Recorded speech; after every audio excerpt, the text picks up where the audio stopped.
I believe that a lot of my colleagues in the press, unfortunately, have failed at some basic duties of the media when it comes to the issue of campus sexual assault. And those duties, of course, are to present the facts, to check the facts, to show a certain skepticism toward narratives that are being presented, and to present both sides of the issue fairly, or sometimes more than both. There may well be more than two sides in any given issue. A lot of these flaws became evident recently, at the end of last year, in the sensational story at the University of Virginia, when Rolling Stone magazine published a now infamous piece by Sabrina Rubin Erdely, which a lot of people probably initially thought was going to be nominated for a Pulitzer. That's not quite how it turned out. And Sabrina Erdely hasn't been heard from since. There's a reluctance, obviously, to question somebody who says that a terrible thing happened to them, and I think that's understandable. But I think there is also a certain ideology that is involved, which is this, what I would call pseudo-feminist notion, because it's really kind of a new pedestal for women, that you don't question the word of someone who says she was a victim of sexual assault. And that is something that I think the media really have to start looking at, and they really have to start approaching these things differently.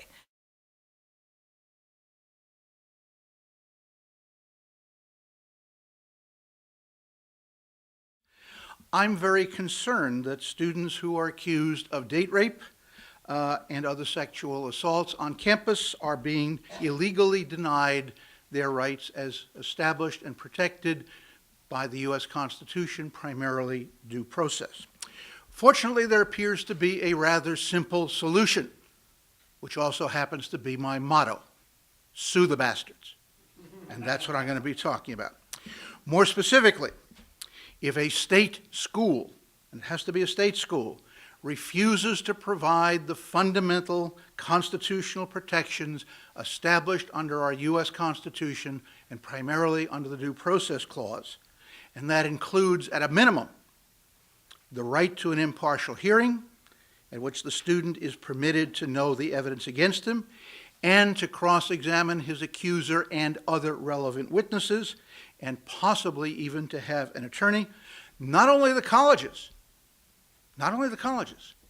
but the presidents, the deans, the faculty, and other flunkies who participate in it can be sued individually, not just for damages, but also for attorney's fees.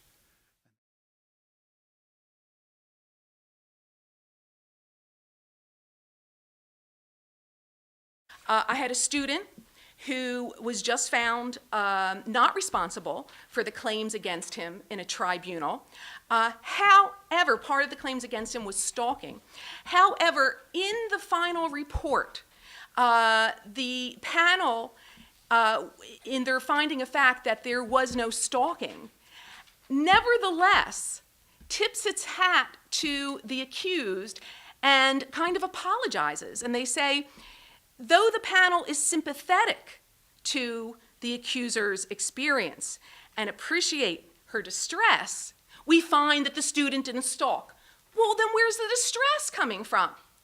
To sum it up, even though he was found not responsible for anything, and it was also sexual assault, there was a whole penalty thing, he's still under a no-contact order so long as he remains on campus with respect to the accused.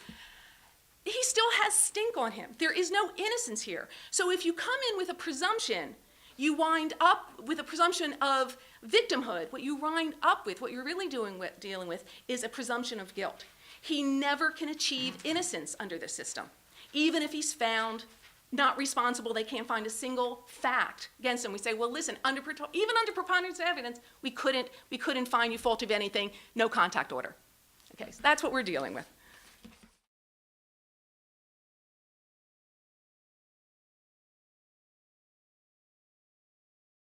In the attached handouts, I've explained how the Office for Civil Rights, where I used to work, has made punishment of innocent students more likely, and in some cases inevitable, through its rules on how colleges must handle sexual harassment allegations.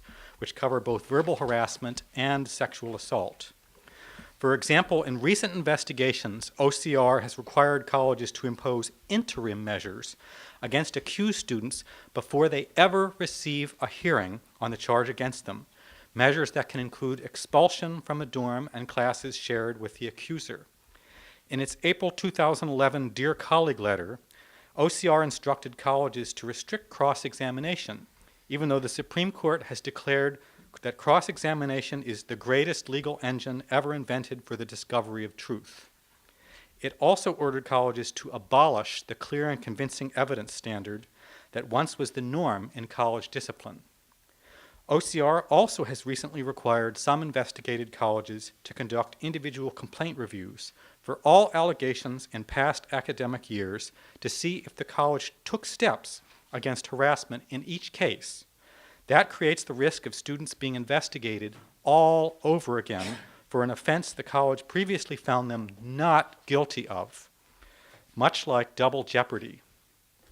But a bigger threat to innocent students is the massive financial risk colleges face if they do not swiftly expel accused students. Thanks partly to OCR stacking the deck, it can be much cheaper for a college to expel a possibly innocent student than to find him not guilty.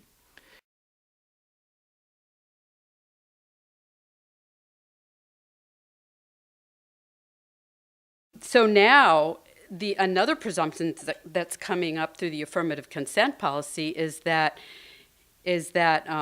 he is the initiator. It is always the man that is presumed to be the initiator.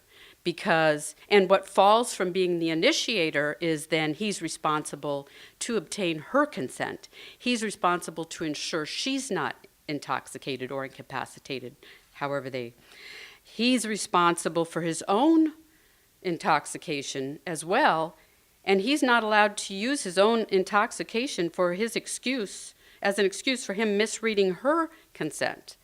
So here we have the man presumed to be the initiator, while the woman is presumed to be the recipient, and she's excused from anything. She's not responsible for any alcohol code violations. She doesn't have to judge his consent.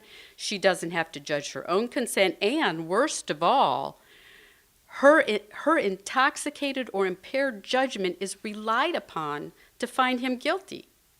I mean, it's crazy. I had a case, an attorney that I talked to has a case in Maryland where it wasn't even sex. I mean, it was kissing, but besides that, they were both at a party, and every single witness said she went after him. Every single witness. And yet, the school found them guilty because he was a man. So I think it's pretty apparent that this is a gender discrimination issue. It's always the man. Why is it always the man?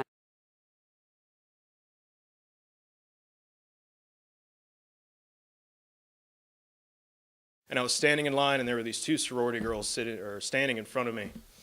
And one of them turns to the other one and says, "Oh, did you hear about that Josh Strange guy?" And I'm standing right behind him, and the other one says, "No, what happened?" And she said, "He raped some girl in Sigma Kappa sorority a couple of months ago." And oh, I had no idea about that. Oh man, what a freak, what an ass. And I'm standing right behind him, and I went home. I jumped out of line. I went home and just sat in my room and didn't know what to do. And that was a day-to-day thing for me. And then it came down to the hearing. Walking into that room on that morning and seeing they had hung a black sheet between my accuser and myself in the middle of the room, so I couldn't see her, so I couldn't, quote, cause her any more distress. And seeing the panel of 5 people up in front of me, which was a fisheries professor, a professor of liberal arts, a male student, a female student, and then the chairman of my panel, which was a librarian from the Auburn Library. Those were the 5 people who were getting ready to determine my educational and even career future. My entire life boiled down to a 4.5-hour hearing, and that was it. And I remember walking into the room and just this black cloud, as if it couldn't get any darker than it already was. It got a lot darker, really, really quick walking into that room. And I just remember thinking, this is not going to end well. This is not going to be good. This is going to hurt. And we sat in there for 4 hours, 4.5 hours, however long it was. Trust me, I had no concept of time at that point. I just wanted it to be over. And I was so nervous, I couldn't even tell you my own name when I first walked in there. And yet here I am expected to defend myself. It was basically next to impossible. At the conclusion of the hearing, when we were getting ready to hear the panel's findings, so to speak, just this sick feeling was just constantly there with me, and I was sitting there listening, and I heard the words, "We find you in violation of the Auburn Student Code of Conduct, and we recommend that you be expelled." And that's what I heard. Almost on a weekly basis, and those are just the ones that are reaching out to me to speak. And it's a constant feeling that we all share, and we don't know what to do. Thankfully, I can give them a little bit of advice and try to prepare them for it so that it doesn't hit them quite as hard as it hit me. It kind of softens the blow a little bit when you can tell them. But at the same time, the hardest part of what I'm doing right now is having to say over the phone to someone, your life is getting ready to get this much harder, or it's getting ready to, your collegiate life is getting ready to end. And that's one of the hardest things that you ever have to do, because some of these guys, that's the only school they wanted to go to, just like me with Auburn. That's all I wanted to do. And I have to tell them that your school is getting ready to reject you, and you're going to have to find a way to be okay with that, because there's not that much that you can do to stop it.